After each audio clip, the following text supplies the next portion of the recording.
الحمد لله وكفى وسلام على عباده الذين اصطفى أما بعد فأعوذ بالله من الشيطان الرجيم بسم الله الرحمن الرحيم يا أيها الذين آمنوا كتب عليكم الصيام كما كتب على الذين من قبلكم لعلكم تتقون وقال النبي صلى الله تبارك وتعالى عليه وعلى آله وأصحابه وبارك وسلم من صام رمضان ایمانا واحتسابا غفر له ما تقدم من ذنبه وقال النبي صلى الله تبارك وتعالى عليه وسلم اصحابي كالنجوم بأيهم اقتديتم اهتديتم او كما قال النبي عليه الصلاة والسلام صدق الله مولانا العظيم وصدق رسوله النبي الكريم ونحن على ذلك لمن الشاهدين والشاكرين والحمد لله رب العالمين اللهم صل على محمد وعلى آل محمد كما صليت على إبراهيم وعلى آل إبراهيم إنك حميد مجيد اللهم بارك على محمد وعلى آل محمد كما باركت على إبراهيم وعلى آل إبراهيم إنك حميد مجيد۔ میرے محترم بھائیوں، دوستو، بزرگوں، اللہ کا بہت بڑا عظیم فضل بھی ہے، احسان بھی ہے، انعام بھی ہے۔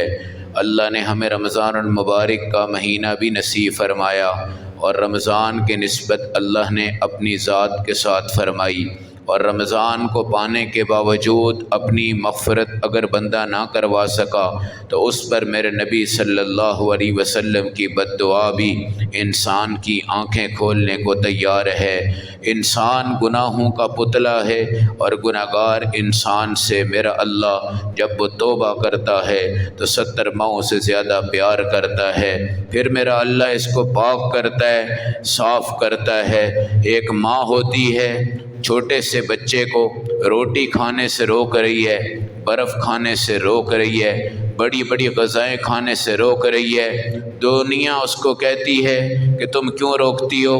وہ یہی کہتی ہے کہ اس وقت میرے بچے کے لیے یہ غذا مفید نہیں ہے۔ آج 11 مہینے کے بعد 12ویں مہینے میں میرا اللہ مجھے اور آپ کو کئی چیزوں سے روک رہا ہے اور کئی چیزوں سے منع کرتا جا رہا ہے، اور روحانی طور پر بھی اللہ ہمیں صاف کر رہا ہے اور جسمانی طور پر بھی اللہ ہمیں صاف کر رہا ہے۔ روزہ ایک گرینڈر مشین ہے جو انسان کے اندر سے گناہوں کو مٹا کے پھینک دیتا ہے اور انسان کے اوپر ایک نورانیت کا اظہار کر دیتا ہے۔ میرے نبی علیہ السلام کا فرمان ہے، الصوم جنہ، یہ ڈھال ہے، ہر جگہ تمہیں یہ گناہ سے روکے گا، ہر جگہ تمہیں یہ اللہ کے قریب کرے گا۔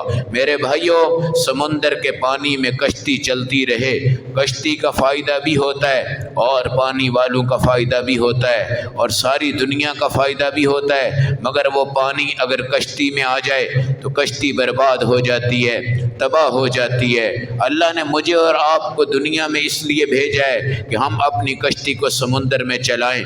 اگر ہم دنیا کی محبت کو اپنے دل میں ڈال جائیں، اتنے پیارے اللہ کو اور اس کے حبیب کو اور اس کے صحابہ کو اور ان کی زندگی کو ہم بھول جائیں، یہ ایسے ہی ہے جیسے ہم اپنی کشتی میں خود پانی ڈالتے جا رہے ہیں، خود پانی ڈالتے جا رہے ہیں۔ صحابہ اکرام کی زندگی کو دیکھو کہ رمضان المبارک کا مہینہ ہے، غزوہ ہو گیا، جہاد سے واپسی ہو گئی، دن کی دھوپ ہے، صحابہ کہتے ہیں ہم تھوڑا سا آرام کر لیں۔ آرام کرنے لگے، ایک کپڑا بھی ایسا نہیں تھا جس سے وہ سایہ کر لیتے، دھوپ میں ہی بیٹھ کے، دھوپ میں ہی لیٹ کے، نہ غزوہ چھوڑا، نہ جہاد چھوڑا، نہ ہجرت چھوڑی، نہ نماز چھوڑی، نہ قرآن چھوڑا، نہ کوئی تمام چیزیں چھوڑی۔ میرے نبی کا فرمان ہے 3 آدمی کی دعائیں اللہ قبول فرماتے ہیں۔ ایک روزہ دار انسان، اللہ اس کی دعا قبول کرتے ہیں جب وہ افطاریاں کر رہا ہوتا ہے۔ دوسرا عادل بادشاہ جو ظالم نہ ہو، اللہ اس کی دعائیں بھی قبول فرماتے ہیں۔ اور تیسرا وہ بندہ ہے جو مظلوم ہوتا ہے، اگر وہ بد دعا کرتا ہے، میرا اللہ اس کی بد دعا کو رد نہیں فرماتے۔ میرے نبی کا فرمان ہے تم روزے کی عزت کرو، یہ اس طرح ہے جس طرح تم نے اللہ کی عزت کی۔ اما عائشہ رضی اللہ تعالی عنہا سے لوگوں نے پوچھا کہ نبی کریم صلی اللہ علیہ وسلم کا رمضان تو ہمیں بتا دو کہ آپ رمضان میں کیا کرتے تھے، آج ہم رمضان میں کیا کرتے ہیں۔ تو اماں جی نے ایسا خوبصورت جواب دیا، فرمایا وہ وہ رمضان میں اپنے بستر پر نہیں آئے، اپنی چارپائی پر نہیں آئے، اپنے بیڈ پر نہیں آئے، اپنے گدے پر نہیں آئے، کوئی سونے کا ارادہ نہیں فرمایا، کوئی سونے کا ارادہ نہیں فرمایا۔ آج امیروں کو بھی اللہ نے کہا ہے ذرا تم روزہ رکھو، تم ڈیفینس کی کوٹھیوں میں بیٹھ کے کھانا کھاتے ہو، اے سی کے اندر تم بیٹھتے ہو، ٹھنڈے ٹھنڈے پانی تم پیتے ہو، تمہیں تو اس چیز کا احساس ہی نہیں ہوتا کہ بھوک چیز کیا ہے۔ بھوک اللہ کی بہت بڑی نعمت ہے۔ جب بھوکا تمہارے دروازے پہ آ جائے یہ سمجھا کرو کہ یہ خود نہیں آیا بلکہ اس کو اللہ نے بھیجا ہے۔ کہاں کا بندہ ہے، کس گلی میں آیا ہے، کس دروازے پہ آیا ہے، کس جگہ پہ آیا ہے، اس کو میرے اللہ نے بھیجا ہے۔ انما نطعمکم لوجہ اللہ، ہم تمہیں اس لیے کھلاتے ہیں ہمارا اللہ راضی ہو جائے۔ لا نرید منکم جزاء ولا شکورا، ہم کھلا کر کوئی بدلہ نہیں مانگتے، ہم دے کر کوئی بدلہ نہیں مانگتے۔ تسبیح پڑھ لینا یہ تقوی نہیں ہے، لمبی لمبی نمازیں پڑھ لینا یہ تقوی نہیں ہے، حج کر لینا یہ تقوی نہیں ہے، روزہ رکھ لینا یہ تقوی نہیں ہے، پیاس کو برداشت کر لینا یہ تقوی نہیں ہے، ہونٹوں کا خشک ہو جانا یہ تقوی نہیں ہے۔ تقوی کس کو کہا جاتا ہے؟ جس جگہ تمہیں اللہ دیکھنا چاہتا ہے اس جگہ آ جاؤ، اور جہاں تمہیں اللہ نہیں دیکھنا چاہتا اس جگہ سے ہٹ جاؤ، اس کو تقوی کہا جاتا ہے۔ جہاں اللہ تمہیں دیکھنا چاہتا ہے وہاں پہ آ جاؤ، اور جہاں اللہ تمہیں نہیں دیکھنا چاہتا وہاں پر نہ آؤ، اس کو تقوی کہتے ہیں۔ ایک وقت تھا خالد بن ولید کافروں کے سپہ سالار تھے، ایک وقت تھا جب وہ مسلمانوں کا سپہ سالار تھا اور 100 مرتبہ جہاد کر کر اپنی تلوار کو خون سے رنگ کر کر اللہ کی قسم اللہ سے ڈرا اور اللہ کے دین کی طرف آیا۔ وَأَمَّا مَنْ خَافَ مَقَامَ رَبِّهِ وَنَهَى النَّفْسَ عَنِ الْهَوَىٰ فَإِنَّ الْجَنَّةَ هِيَ الْمَأْوَىٰ، جو بندہ اپنے اللہ سے ڈرے، اللہ سے ڈرے میں نے مرنا ہے، میں نے آخرت کی طرف منتقل ہونا ہے، میرے پلے کیا ہے، میری جیب یہاں کٹ جائے گی، قمیض یہاں رہ جائے گی، گاڑی دولت یہاں رہ جائے گی، میرے پلے کیا ہے، یہ سن کر اپنے اللہ سے ڈر جاؤ۔ جب اللہ سے ڈرو گے تو عبادت دوڑ کر آئے گی، نماز دوڑ کر آئے گی، قرآن دوڑ کر آئے گا۔ قرآن غیرت والا ہے، روزہ غیرت والا ہے۔ گندے گھر میں، گندے دل میں، گندے لوگوں میں یہ نہیں بستا، اس کے لیے صاف دل چاہیے، صاف نظام چاہیے۔ روزہ بھی اللہ سے کہتا ہے اللہ گندے دل میں مجھے نہ بھیجنا، اور قرآن بھی اللہ سے کہتا ہے اللہ مجھے قرآن ہونے کے ناطے کسی گندے دل میں نہ بھیجنا۔ القرآن نور ونور اللہ لا یعطی لعاصی، قرآن ایک نور ہے اور اللہ کا نور کسی نافرمان کو نصیب نہیں ہوتا۔ میرے نبی صلی اللہ علیہ وسلم رمضان میں سخاوت فرماتے تھے۔ ایک سخاوت آپ کی یہ تھی کہ جبرائیل آپ کے پاس آتے، اللہ کے نبی قرآن کا دور فرماتے۔ جب آخری زندگی کا سال تھا اللہ کے نبی نے 2 مرتبہ جبرائیل امین سے دور فرمایا، اور صحابہ یہ سمجھ گئے کہ شاید یہ آپ کی آخری زندگی کا سال ہو۔ اللہ کے نبی اتنے سخی تھے، اتنی تیز آندھی آئے اور ساری ریت کو اڑا کے لے جائے، اس طرح ہی میرے نبی صلی اللہ علیہ وسلم رمضان میں سخاوت فرماتے تھے۔ آپ نے کبھی کسی سائل کو نہیں روکا، آپ علیہ السلام نے کبھی کسی سائل کو نہیں ڈانٹا۔ آپ صلی اللہ علیہ وسلم فرماتے تھے جو مانگنے کے لیے آتا ہے یہ اللہ کا مہمان ہے۔ اسماء بنت ابی بکر، حضرت ابو بکر صدیق کی بیٹی سیدہ عائشہ رضی اللہ تعالی عنہا کی بہن تھی، جب ان کی طرف کوئی مہمان آ جاتا تو اسماء بنت ابی بکر ان سے پوچھتی تم کس طرف سے آئے ہو؟ مشرق کی طرف سے آئے ہو، مغرب کی طرف سے آئے ہو، جنوب کی طرف سے آئے ہو، شمال کی طرف سے آئے ہو؟ اگر مہمان کہتا میں مشرق کی طرف سے آیا ہوں تو وہ اس کی طرف خدا کی قسم رات کو سوتے ہوئے پاؤں نہیں کرتی تھی اور کہا کرتی تھی یہ اللہ کا مہمان آیا ہے، یہ رمضان بھی اللہ کا تمہارے پاس مہمان ہے۔ عام کھجوریں ریڑیوں پہ ہیں، آج کی کھجور کی عزتیں بڑھ گئی، عام پھل ریڑیوں پر ہیں، آج کے پھل کی عزت بڑھ گئی، عام دودھ ریڑیوں پہ ہے، آج کے دودھ کی عزت بڑھ گئی، عام دن ہیں مگر آج اس کی عزتیں بڑھ گئی۔ میرے نبی علیہ السلام شوق سے آتے، بستر پر نہ آتے۔ اللہ کے نبی کا بہترین معمول یہ تھا، آپ قرآن کی تلاوت فرماتے اور آپ فرماتے یہ قرآن اس امت میں آیا ہے، کسی اور امت میں نہیں آیا، تمہارے نبی پر آیا ہے، کسی اور نبی پر نہیں آیا۔ قرآن اللہ کا دیدار ہے، قرآن اللہ کا کلام ہے، اللہ کے نبی کا فرمان ہے۔ رمضان المبارک میں قرآن کی تلاوت کرنا اور قرآن کی تلاوت کی کثرت کرنا، اور میرے نبی فرماتے ہیں 2 قرآن کی آیتیں پڑھ لو، اللہ کی قسم عرب کی 2 اونٹنیاں جو اللہ کے راستے میں صدقہ کر دی جاتی تھی اور اس کا ثواب ملتا تھا، تمہیں 2 قرآن کی آیتیں پڑھنے کا ثواب اس سے بھی زیادہ نصیب ہوگا۔ میرے نبی علیہ السلام کا فرمان ہے یہ قرآن بھی اللہ کا مہمان ہے، اس کو دیکھا کرو، اس کو بوسہ دیا کرو، اس کو پیار دیا کرو۔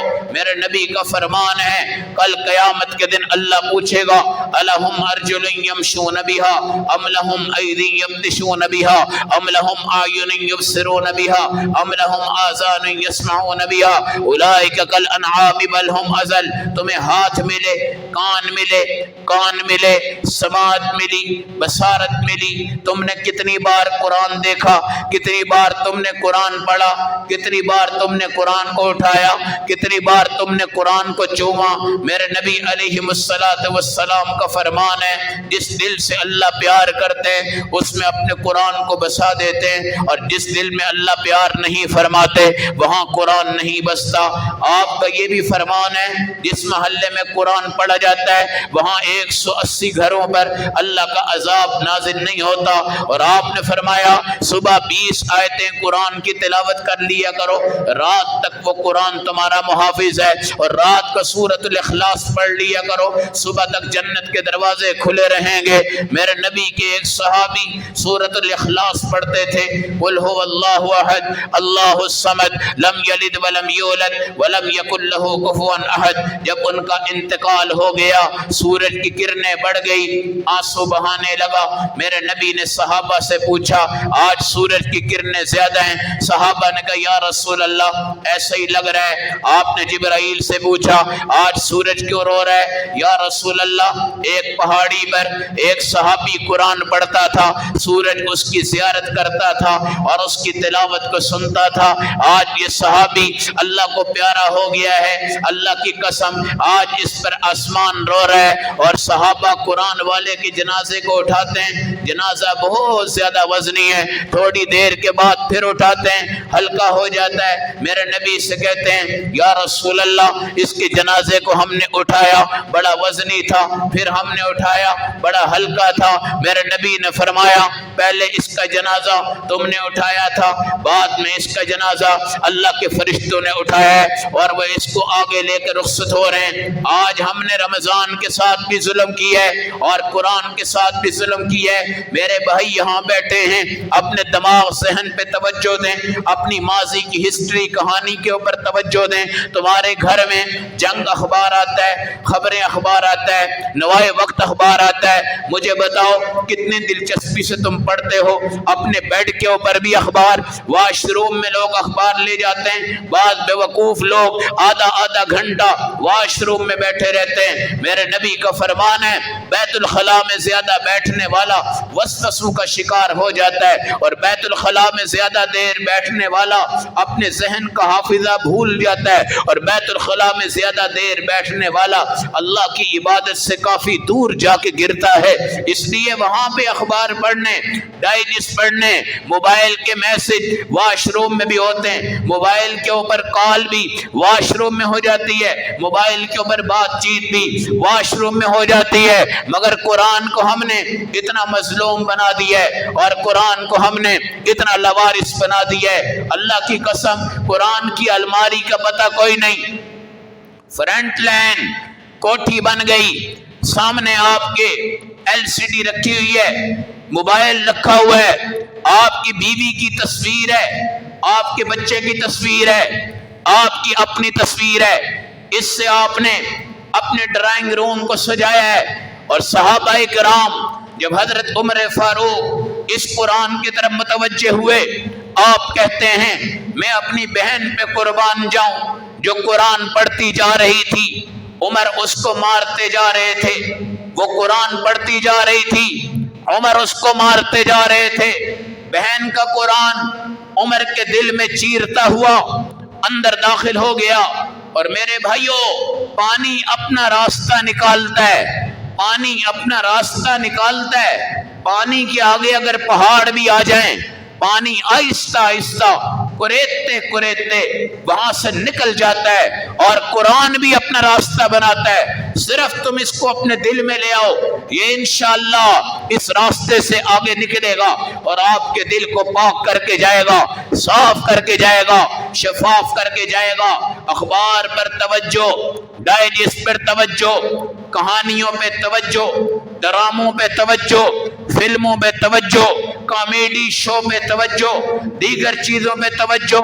اگر توجہ نہیں ہے تو قرآن پہ نہیں ہے۔ ایک الماری میں رکھا ہوا قرآن، یہ صحابہ کرام کی قربانیاں ہیں اور میرے نبی کی برداشت ہے۔ آپ کہتے ہیں یہ قرآن جب میرے اوپر اترا ہے، میری سواری زمین کو لگ جاتی تھی، مجھے بخار آ جاتا تھا، مجھے اپنی موت نظر آنے لگتی تھی۔ اور اللہ کی قسم یہ بڑا وزنی قرآن ہے، بڑا وزنی قرآن ہے۔ وَلَوْ أَنَّ قُرْآنًا سُيِّرَتْ بِهِ الْجِبَالُ أَوْ قُطِّعَتْ بِهِ الْأَرْضُ أَوْ كُلِّمَ بِهِ الْمَوْتَى بَلْ لِلَّهِ الْأَمْرُ جَمِيعًا۔ یہ قرآن ایسی چیز ہے، اگر یہ پہاڑوں پہ پڑھا جائے، وہ بھی رو کے اللہ کو کہتے ہیں، اللہ آج قاری صاحب میرے اوپر کھڑے قرآن پڑھ رہے ہیں، مجھے اللہ اس جگہ سے اکھاڑ دے، قاری صاحب کے محلے میں مجھے جگہ عطا فرما دے۔ قاری صاحب سوئیں تو میرے اوپر بیٹھیں، میرے اوپر لیٹیں، میرے اوپر چلیں، میرے اوپر بیٹھے، کھائیں تو میرے اوپر بیٹھ کے کھائیں۔ پہاڑوں کا فخر ہے، قطعت بہ الارض، اور زمین بھی اپنے اللہ سے کہے کہ مجھے یہاں سے توڑ دے، اور جہاں سے یہ قاری صاحب آئے ہیں مجھے وہاں پر پہنچا دے۔ او کلم بہ الموتى، اگر مردوں کے پاس قرآن پڑھا جاتا، اللہ کی قسم وہ بھی زندہ ہو جاتے۔ آج زندہ قرآن سے دور ہیں، آنکھوں والا قرآن سے دور ہے، کان والا قرآن سے دور ہے، مسلمان قرآن سے دور ہے۔ تمہاری ایک میٹرک کرنے والے بیٹے اور بیٹی کے لیے ٹیوشن موجود ہے، اکیڈمی موجود ہے، ہر چیز کا نظام موجود ہے، مگر قرآن پڑھنے والے حضرات کے لیے تمہاری کوئی چیز نہیں۔ پھٹی ہوئی ٹوپی، پھٹی ہوئی جوتی، پھٹے ہوئے کپڑے پہنا کر مولوی صاحب جب آواز دیتے ہیں، بچے کو مسجد میں بھجوا دیتے ہو، بچہ جب حافظ بن جاتا ہے پھر تم کہتے ہو ہم اپنا مستقبل بنا رہے ہیں، ہم اپنا مستقبل بنا رہے ہیں۔ ڈاکٹر ڈاکٹری پوری دنیا میں چلاتا ہے، موت سے پہلے ختم۔ انجینئر اپنا ہنر پوری دنیا میں چلاتا ہے، موت سے پہلے ختم۔ وکیل اپنا ہنر پوری دنیا میں چلاتا ہے، موت سے پہلے ختم۔ پروفیسر اپنی تعلیم دنیا میں پھیلاتا ہے، موت سے پہلے ختم۔ مگر قرآن ایک ایسی چیز ہے جس کی ڈگری دنیا میں بھی اعلیٰ ہے، اور جس کی ڈگری قبر میں بھی اعلیٰ ہے، اور جس کی ڈگری پوری کائنات میں اعلیٰ ہے۔ آج آپ نے اور میں نے قرآن کے ساتھ بڑا ظلم کیا ہے۔ ہم علماء کی طرف توجہ نہیں کرتے، قراء کی طرف توجہ نہیں کرتے، ہم وی آئی پی لوگوں میں شمار ہونے لگ پڑے ہیں۔ ہم نے قرآن والے مولوی کو بھی اپنی کوٹھی میں بلانا ہے کہ تم یہاں پہ قرآن پڑھاؤ، ہمارے بچوں کو یہاں پہ قرآن پڑھاؤ۔ بے شک اپنی کوٹھیوں میں تم قرآن پڑھا لو، ٹیوشنیں پڑھا لو، مگر قرآن کا نور اس وقت دل میں اترے گا جب اپنے گھر سے نکلو گے، اور گھر سے نکل کر آؤ گے، اور آ کر اللہ کی قسم قرآن کو مدرسوں میں پڑھو گے، مسجدوں میں پڑھو گے۔ یہ رمضان اللہ نے قرآن سے منور کیا ہے۔ شہر رمضان الذی انزل فیہ القرآن ھدی للناس، ساری دنیا کی ہدایت اللہ کے ہاتھ میں ہے، اور اس کا ذریعہ قرآن ہے۔ آج آپ کا تصور یہ ہے کہ مجھے 10 صورتیں آتی ہیں، مجھے 10 صورتیں آتی ہیں۔ جب سورۃ یاسین رو کر میرے اللہ کو کہے گی، اس ظالم کو پوچھو، اس ظالم کو پوچھو، اس نے مجھے آج تک کیوں نہیں دیکھا۔ دیکھا. سورت الرحمن رو کر میرے اللہ سے کہے گی اس ظالم کو پوچھو اس نے آج تک مجھے کیوں نہیں دیکھا. سورت ملک رو کر کہے گی اس ظالم کو پوچھو اس نے آج تک مجھے کیوں نہیں دیکھا. سورت یوسف کے بڑے واقعے، بڑی قوالیاں حضرت یوسف کے نام پہ چل گئی، بڑے نغمے چل گئے، بڑی کیسٹیں بڑھ گئی. کیا کہتا ہے مجھے حضرت یوسف کا ذرا قصہ تو سنا دو، مولوی صاحب اس پہ جمعہ تو پڑھا دو. ارے ظالم، حضرت یوسف کے قصے کو پڑھنے سے پہلے ذرا قرآن کے اس نور کو تو دیکھ جو یوسف علیہ السلام کے واقعہ کو بیان کرتا ہے. ان الفاظ کو تو دیکھ، یہ تمہاری آنکھیں کس کام کی؟ اینک کیوں لگوائی؟ نظریں تمہاری کمزور ہوئی کس چیز کو دیکھ کر ہوئی؟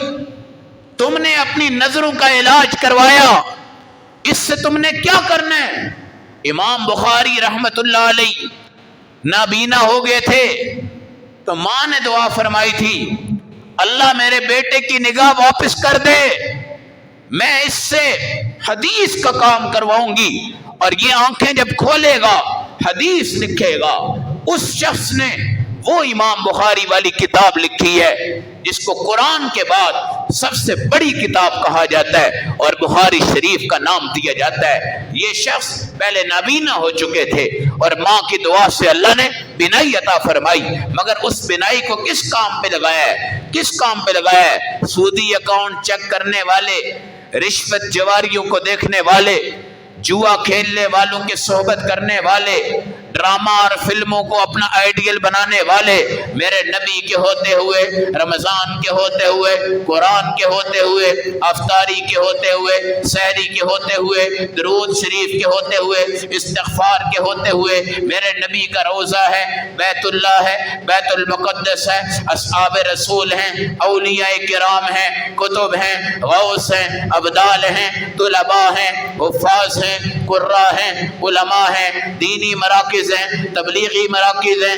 مجاہدین کے مراکز ہیں، اسلام کے مراکز ہیں. اتنے بڑے اسلام کے مرکزوں میں بیٹھ کر ایک مسلمان کھڑا ہو کر اپنا آئیڈیل کسی کافر کو بناتا ہے، کسی ہندو کو بناتا ہے، کسی سکھ کو بناتا ہے، کسی اداکار کو بناتا ہے، کسی گلوکار کو بناتا ہے. حضرت عمر فاروق رضی اللہ تعالی عنہ، اللہ کی قسم جب آپ کی بہن قرآن پڑھتی جا رہی تھی آنسو گرتے جا رہے تھے، بہن کو مارتے جا رہے تھے، آگے بڑھتے جا رہے تھے، اللہ کے نبی کے نقش قدم پہ بیٹھے اور وہاں پر اسلام قبول کیا اور اس کے بعد 5000 مدرسے قرآن کے لیے قائم فرمائے. اور آپ نے فرمایا میری ماں مجھے کہا کرتی تھی تجھے اونٹ چرانے نہیں آتے تو قرآن کیا پڑھے گا؟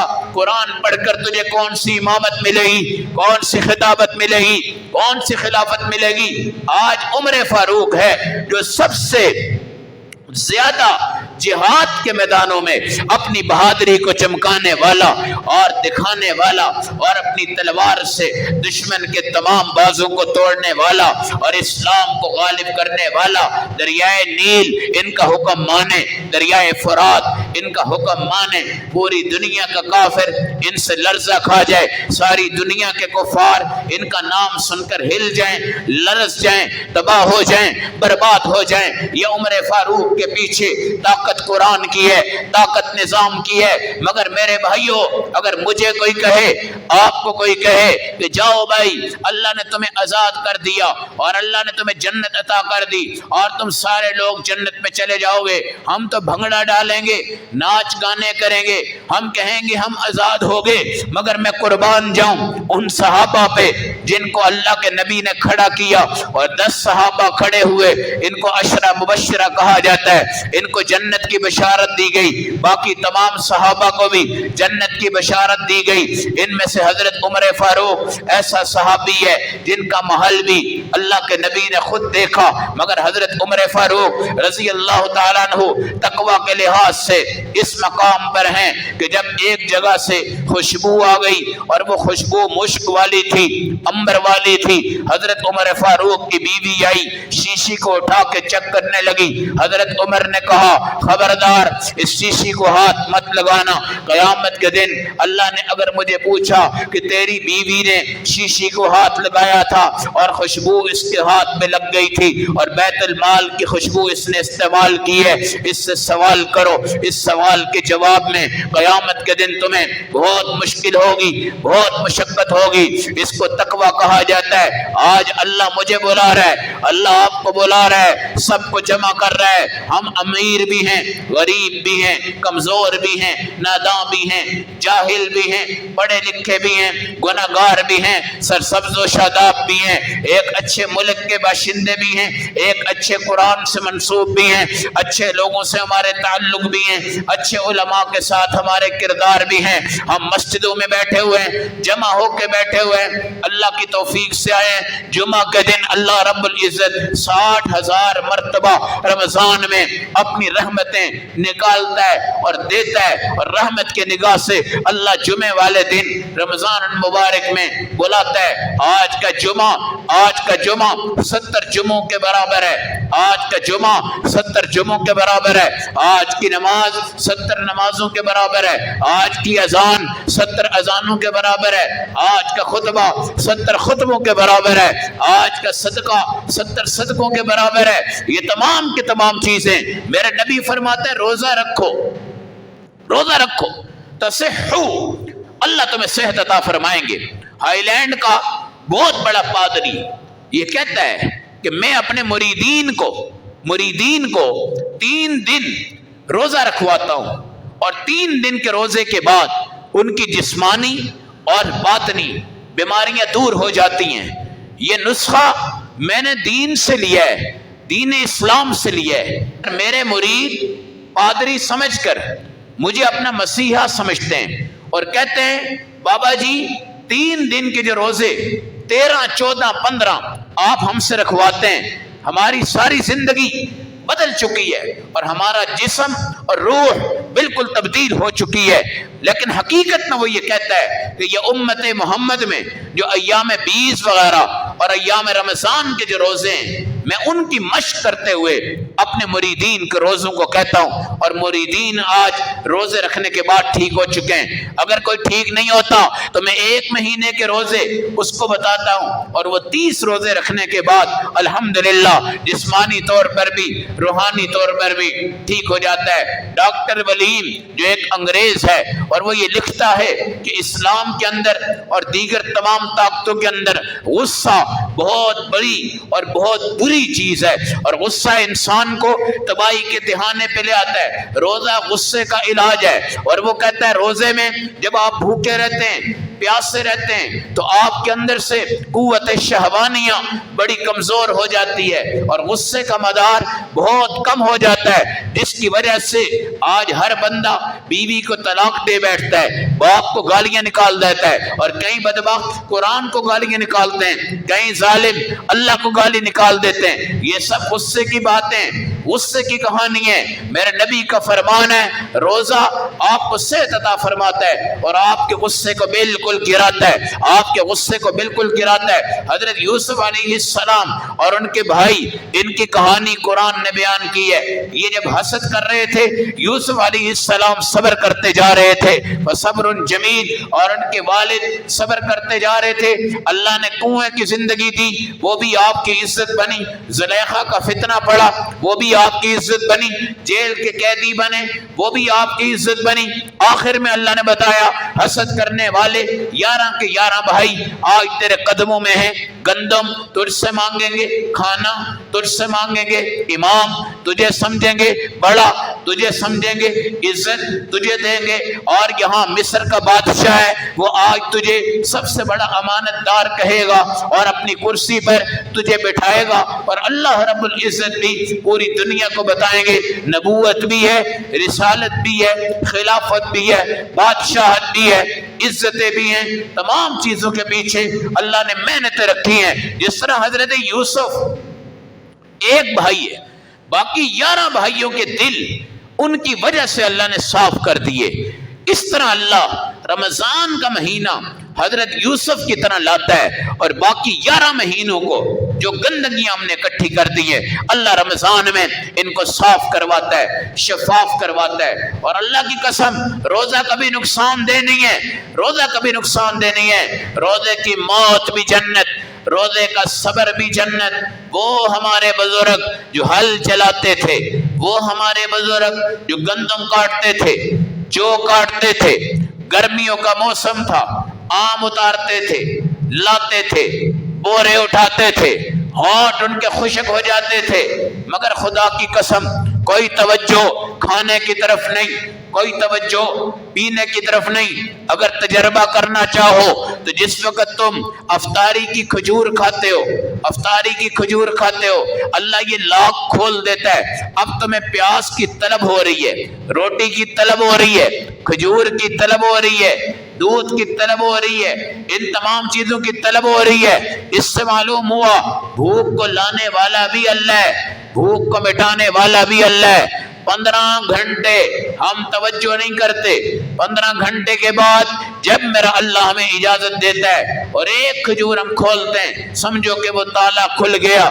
اب پیاس بڑھ رہی، کھانا بڑھ رہا ہے، بھوک بڑھ رہی، لطافت بڑھ رہی، عزت بڑھ رہی، اور روزے دار کے اوپر ایک روحانیت آ رہی، جسمانیت آ رہی۔ پھر یہ جو افطار پارٹی ہیں، افطار پارٹی ہیں، یہاں پر بھی ایک ریا اور دکھلاوے کی صورت ہے جس نے آج ہمارے معاشرے کو تباہ کر دیا ہے۔ اس میں یا تو سیاسی پہلو ہوتا ہے، یا دکھلاوا ہوتا ہے، یا کوئی چودراہٹ ہوتی ہے۔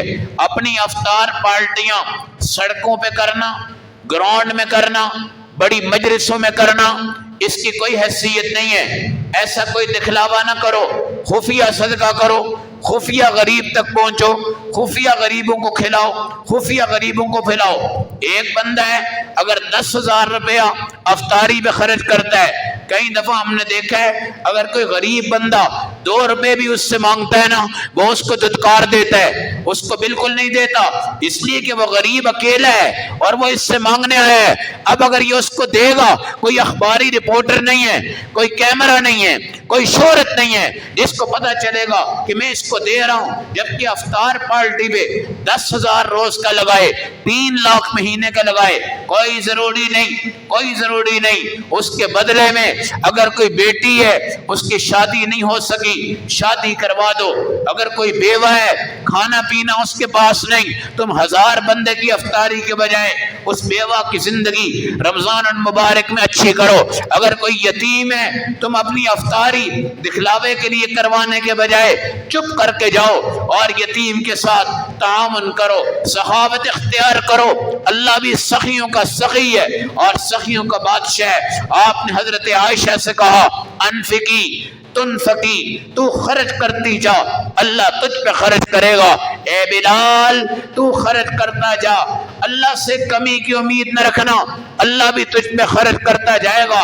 میرے نبی کا فرمان ہے جس طرح تمہاری چھت پر پانی جمع ہو جائے پر نالا کھولو گے اللہ تمہاری چھت کو بچائے گا، اس طرح اپنی دولت میں سے زکوٰۃ نکالو۔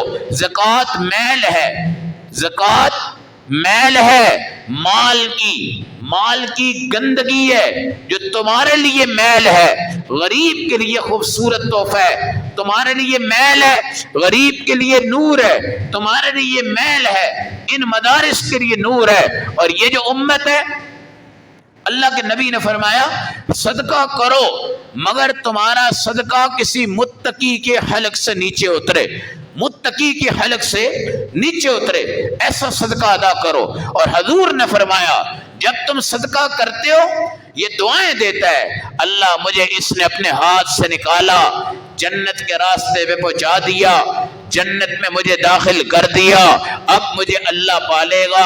تمہارا 1 روپیہ اللہ کے نام پہ جائے اللہ اس کو پالتے رہیں گے یہاں تک کہ احد پہاڑ کے برابر ثواب ہوگا۔ مرنے والوں کی قدردانی کرو، مرنے والوں کی قدردانی کرو۔ 3 دن کے بعد دیگیں کھلا کے تیجا کر دیا، 40 دن کے بعد دیگیں کھلا کے تم نے 40واں کر دیا، اب مرنے والے کو بھول گئے، رسم ہو گئی۔ جس طرح افطار پارٹیوں پہ اکثر دکھاوا ہوتا ہے، اس طرح مرنے والوں کا تیجا 40واں یہ صرف خاندانی روایت، خاندانی رسم و رواج اور اپنی ناک کو بچانے کے لیے کرتے ہو۔ میں واضح طور پہ آپ سے کہتا ہوں اس کا کوئی ثواب مرنے والے کو نہیں پہنچتا۔ خدا کا خوف کر لو، سمجھو، بات سمجھنے کی کوشش کرو۔ یہ مولوی ملا کی کہانی نہ بنایا کرو، باتوں کو حقیقت میں سمجھو۔ یہ امیر ترین لوگوں کو کھلانے سے مرنے والے کو کیا احسان ثواب پہنچے گا؟ حضرت سعد نے کہا یا رسول اللہ میری ماں مجھ سے بڑا پیار کرتی تھی، ماں مجھ سے بڑا پیار کرتی تھی، آپ بتائیں کون سا کام ہے جو اس کی قبر میں کام آئے گا؟ میرے نبی نے فرمایا اس جگہ پہ ایک کنواں بنوا دے جہاں لوگ پیاس سے مر رہے ہیں اور پیاس سے تڑپ رہے ہیں۔ حضرت سعد نے وہاں پہ ایک کنواں اپنی والدہ کے نام بنایا ہے، اس کا نام ہے بئر لأم سعد۔ آج اپنی والدہ کے لیے کنواں بنوا دیا، دنیا پانی پیتی جا رہی ہے اور اللہ کی قسم یہ نظام کائنات چلتا جا رہا ہے۔ مرنے والوں کی قبر پہ پتھر لگاؤ، مرنے والوں کی طرف سے دیگیں خاندان کو کھلا دو، مرنے والوں کی طرف سے تم ریشم کی چادریں بے شک قبر پہ ڈال دو، مرنے والوں کی طرف سے تم 50 ڈرم جا کے ارگے گلاب پھینک دو، کستوری کی خوشبو ڈال دو، مشک ڈال دو، امبر ڈال دو۔ اللہ کی قسم قبر پر پتھر لگانا، خوشبوئیں لگانا، گلاب لگانا، چادریں ڈالنا کوئی ثواب نہیں۔ یہ رسم ہے، رواج ہے، معاشرہ ہے، کاروبار ہے، بزنس ہے۔ رمضان تمہارے مرحومین کے لیے بھی چاند ہے، تمہارے مرحومین کی چمک ہے۔ ماں ہے نا، ماں اس وقت دنیا میں نہیں ہے، آپ اس جگہ بیٹھ کر اس کا تصور کرو۔ باپ ہے اس وقت دنیا میں نہیں ہے، آپ اس جگہ بیٹھ کے تصور کرو۔ بیٹی ہے دنیا میں نہیں ہے، آپ اس جگہ بیٹھ کے تصور کرو۔ بیٹا ہے دنیا میں نہیں ہے، آپ اس جگہ بیٹھ کے تصور کرو، اور تصور کرتے ہوئے آگے بڑھو، آگے بڑھ کر ان کی طرف سے صدقہ جاریہ کرو۔ ایک مسجد کو بنانے کا 70 مسجدوں کا ثواب ہے، اور ایک مدرسے کو بنانے کا 70 مدرسوں کا ثواب ہے۔ 1 لاکھ خرچ کریں 70 لاکھ کا ثواب ہے، 1 کروڑ پہ 70 کروڑ کا ثواب ہے، ایک عمل پہ 70 گنا ثواب ہے۔ اپنے مرنے والوں کی طرف سے صدقہ ادا کرتے رہو، اور صدقہ اس جگہ پہنچاؤ جہاں اس کے پہنچنے کی جگہ ہے۔ دکھلاوے والی پارٹی نہ کرو، افطار پارٹیوں میں دکھلاوا نہ کرو۔ جس جگہ جس کی ضرورت ہے اس جگہ اس چیز کو پورا کرو۔ اور تمہیں اللہ نے بلایا ہے آج روزہ رکھو، دولت خرچ کرو، دولت سے تمہارے مال پاک ہوں گے اور روزے سے تمہارے جسم پاک ہوں گے۔ اور محبوب جب تمہیں بلاتا ہے تو کوئی شرم کی بات نہیں ہے۔ ایک عشق کرتا تھا لڑکا ایک عورت سے، وہ کہنے لگی بھائی تو اگر اس پہاڑ سے مجھے دودھ کی نہر نکال دے نا تو میں تیرے ساتھ محبت کرتی ہوں۔ وہ بیچارہ لگا رہا